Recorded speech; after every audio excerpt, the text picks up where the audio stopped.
Apex Zero for IAmHipHop magazine, and we are here with the legends, Dead Prez, M1, STIC.MAN. What up, what up, what up? Representing here in London, got the show here at Jazz Cafe. Just gonna ask them a few questions for the magazine. What's happening, brothers? You cool? Everything's fantastic. It's a good room.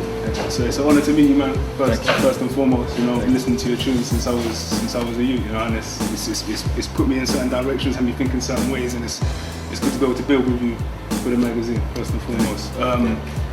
In hip hop, and I guess in music generally, in the industry generally, you guys are considered some kind of an exception. You know, a lot of the time people are talking about, you know, money or just love and things like this, and you guys talking about Pan-Africanism, fighting the white power structure, you know, health, unity. These things are something that aren't spoke about by a lot of artists, and yet somehow, rightly, you've managed to build a career for yourselves, a long and successful career. How do you view your career so far? Are you happy with it?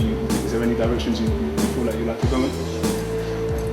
Well, I could say I love I guess what I do, and you know, I guess you have a job and then you have a career. You know what I'm saying? My career is building revolution. You know, you can be a revolutionary and whatever you want to do. You know, you could be a revolutionary and a filmmaker, a revolutionary and a cook, you can be a revolutionary and an athlete, you know what I'm saying? So as far as that goes, this is exactly what I wanted to do with my life. Once I knew that this could be possible to work towards change in the real world, I'm on that side, you know. Sometimes I'm not doing such a good job at it, and sometimes I'm doing a better job at it, but either way it's happening. So the job part of it, I'm super thankful, because who knew that the ancestors would place us in the lap of, you know, a cultural kind of tool that could be able to speak to people in this way. Because I remember before organizing, before we were rapping, and then so in order and all you doing at that time is trying to be the best communicator you can. I learned that from Fred Hampton, and learned that from too many countless of the people who fed me in my brain. So you know, I'm glad that they can go in tandem, and I can love it. And just also wanted, before I leave, you talk about other rappers and using like talking about love and money and what we've been talking about, the things that we've been talking about. I want to say that like love and money are two powerful things as well.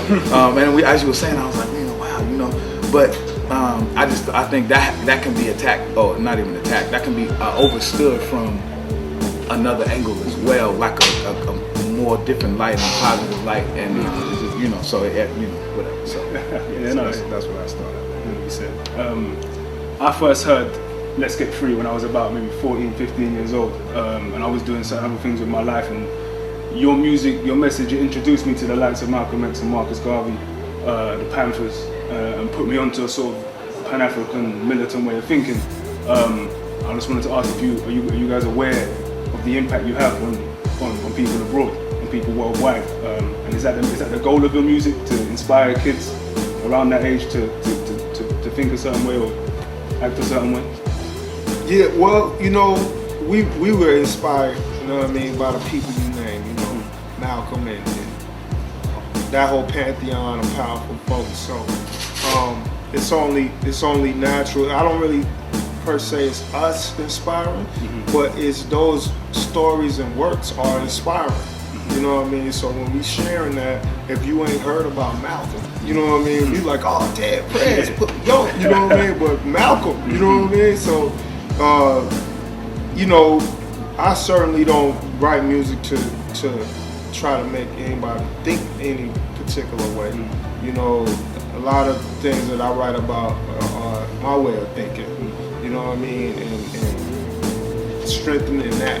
You know what I mean? And championing that. Because a lot of times you gotta get your own back. You gotta have your own confidence as it relates to thinking outside of the box. You know what I mean?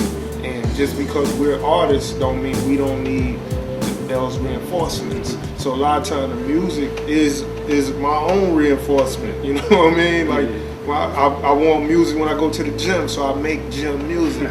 You know what I mean? So But I'm thankful, and it is a blessing that to meet brothers like yourself and sisters everywhere we go who we've maybe had a positive impact on. You know what I mean? Because some of the shit that I was talking about years ago in music, I wish I could say, hey, this is what I done learned as I grow. You know what I mean? Honestly, but it's part of life, and as long as I think people get the main message is to be liberated on all levels and to not be held down captive to anything that's harmful.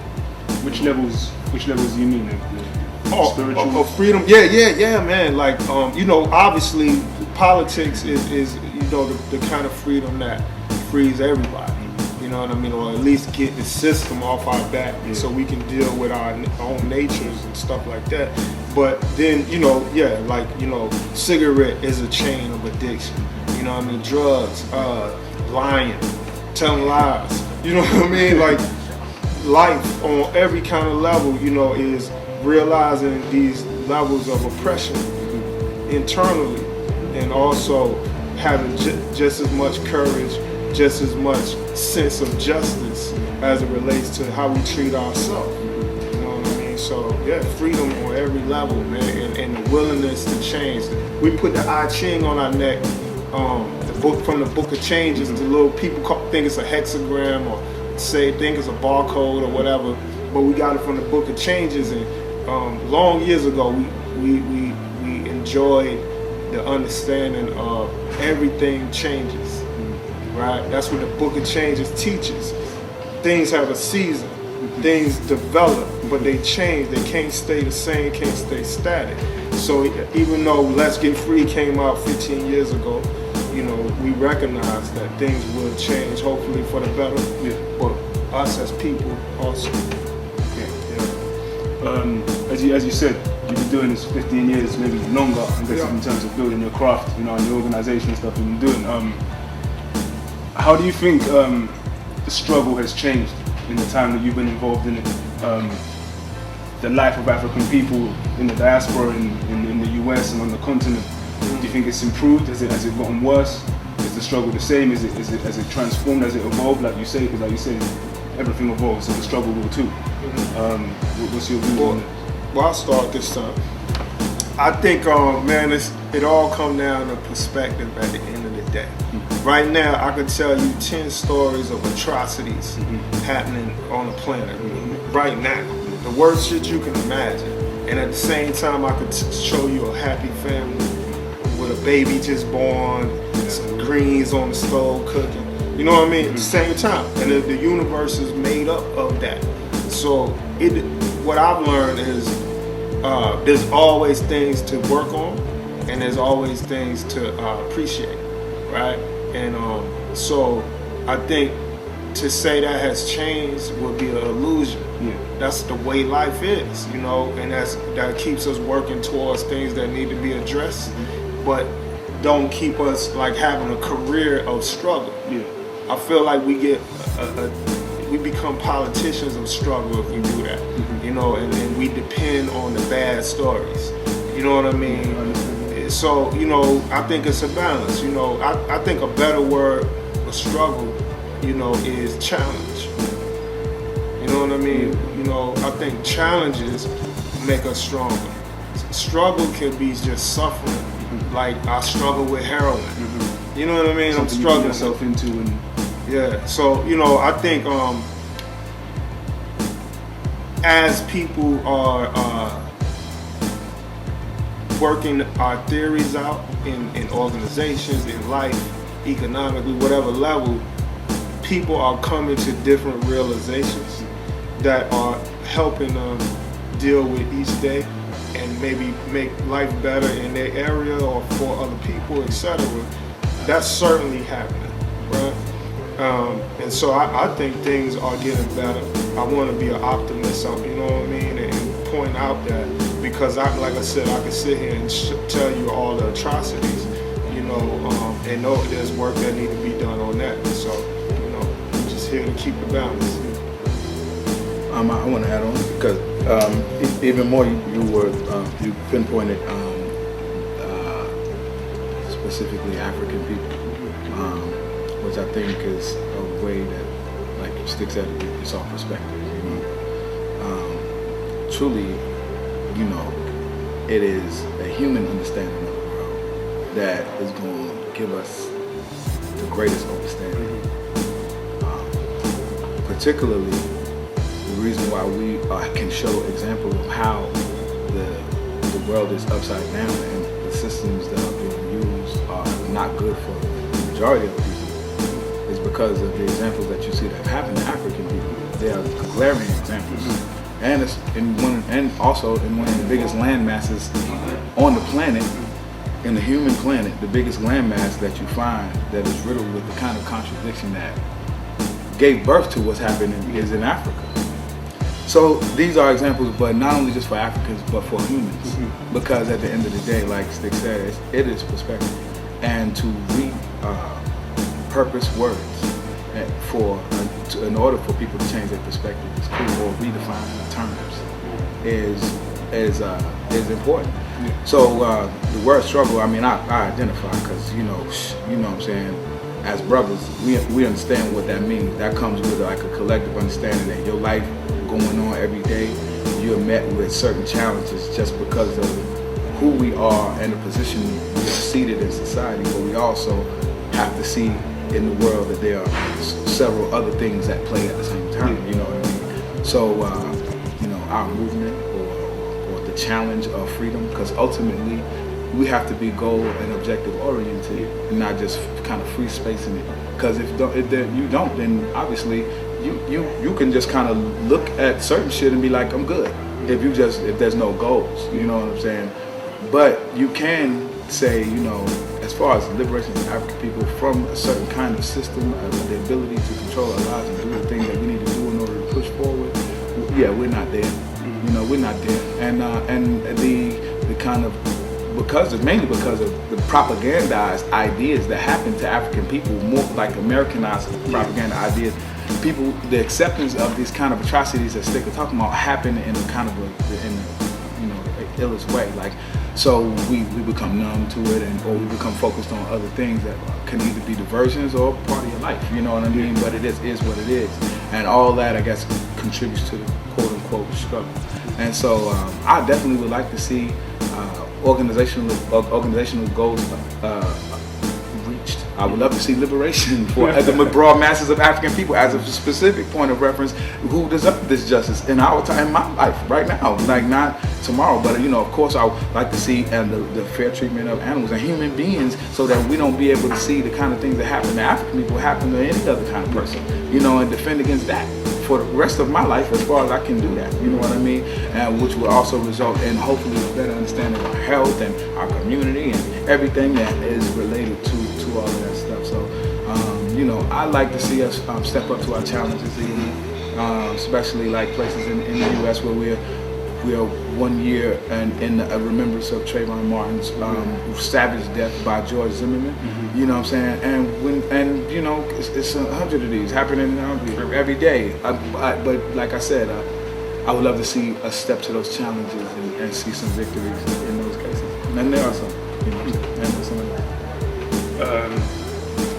On your track, Politics, you speak about Obama and his election and not wanting to take away people's hope, but feeling for yourselves that you don't feel like that's progress within the US or globally. I just wanted to ask you to expand on that. I mean, we hear a lot of things coming from the US, and people here as well talking about, we've made it now as a race, or as the struggle is over, racism is over. I guess I feel like I know what your response to that would be. I think like mine would be quite similar, but you say it's his election is white power in a different form. Can you expand on that a bit more? Who are you talking about again? Obama? All right. Now, yeah, man. I mean, we've said it plenty of times in our music. Just the clarity on the system and what it is, and where it's born out of. It's not a secret that the American system was born out of slavery and white power interests. For the average white person to benefit from exploitation and labor and all of the things that make up that part of our history, you know, and it's very similar in other countries with the same kind of power system, same ruling class, etc. Across the board of all kind of political isms, you know what I mean, it's still that racist white interest is still at the top of it. So we thought it was important at the time that Obama was running to, you know, speak on that surface change, you know what I mean, of what the system means. But also, I thought it was important that we be considerate, right, of other meanings, you know, of what that means to people, right? Again and again, we're gonna keep saying perspective. It really matters. That's, you know, that ain't my quote. That's the Buddha. You know, perspective is your life, right? But you know, politically, we made that point. But you know, in certain verses and certain things, I would say I would like to make that distinction that, you know, Barack as a human being, as a father, you know, as a polite person, you know, as someone that seems dedicated to their family, you know, a person who knows how to network and speak and be balanced in certain things, right? All of those things, I don't think we have to throw out in the appreciation of that moment, right? Because certain values are important to recognize. If he symbolizes that to many people, then let's acknowledge that, right? But let's not close our eyes to the policies that are being carried out under that system. And I think that's a fair and healthy way, right, to appreciate what you can, right, and to critique, hopefully constructively, you know what I mean, what is also still offending and not in our interest as a community. So that's what that was about. I just shortly would add on to that by just, you know, echoing the sentiment about look where we are now, you know. It spoke for itself, you know. We don't have to really speak. What we wanted to do was be able to do what we can and push the ideas to the forefront that can challenge other ideas, not to be right, but to be able to say, look, it's okay to have this idea. Let's put that next to some of these other grandiose ideas about who Barack Obama is. And as a political scientist, a political animal, obviously, you know, I studied it from the point of view of the African who intends to be free and not have a lesser goal. And so some Africans don't intend for freedom. That is just not the intention for us, and that's cool. I just have to put that out there that it can happen at every single rate. You know, some people say Super Bowl. I say, what about freedom? Some people say Wimbledon. Should be free. You know what I'm saying? It's cool. You know what I'm saying? Or, you know, whatever. And whatever you're into. It's cool. I just consider that. I think win the Super Bowl too. You know, be happy if that would be what makes it happen. But I like to say it's cool because what's really amazing is I'm sitting in London right now, and one of my favorite songs that we made, I love Politics. We made that song before Obama came. But I love the fact that the sentiment that was carried out by a brother named Low Key, who's right out of here, his song Abomination, Part 1 and Part 2, which were both courageous, on the scene and did what they did. Not because it's great that me and STIC, you know, we have been challenging the roots of capitalism since before Obama, and we can compare him to every president before. But it's great to see a brother from the UK who can give a critique to American this kind of politics and be right on. You know what I'm saying? All the way to about Syria. You know, it's like he was prophetic in so many ways. Yeah. So I gotta big him up. And anybody who doesn't know about Abomination Part 2, you know, featuring Black the Ripper as well. Yeah. Get up with him. You know what I'm saying? And that speaks. That's all I have to say. If you want to know what I gotta think about Obama, that's what I gotta say. Yeah, for real. Now, low key, he's got a big following here, man. He's taking a break or he's doing his own thing. But no, he's working. He's working on behalf of the people. He stopped in order to study law, you know, and which is valuable. Yeah. I was reading a book about Fred Hampton, and about his trial in his case. See, I lived in Chicago for many years, and you know, he became who he became in Maywood, Illinois, and joined the NAACP and fought for this local pool, and then became the person he was, all because he just really wanted to fight for rights and justice of people. And there was a group that began to defend him as he was running into problems with the police. They called the People's Law Office, PLO, and he would often tell them, I wish I could have been a lawyer. I would have been a lawyer first. And I find it valiant that we have many rappers, and we can't even train rappers in political education if that's what we want to do. But we don't have enough lawyers. We don't have enough people to say, man, you in trouble. I need to come snatch you up out of the hands of the jaws of the, because we just languishing up in there. Like, honestly, I wish I could manipulate law and run brothers. I would definitely do it, you know what I mean? But I didn't train myself in that. And I mean, my life's not over. Maybe I can still become a lawyer, but I do big up to Low Key for saying, look, yeah, rapping is cool, but when we get into these tight situations, politically, legally, I want to be able to spit that and make that, and get, you know what I mean? So respect to that brethren. Yeah, yeah.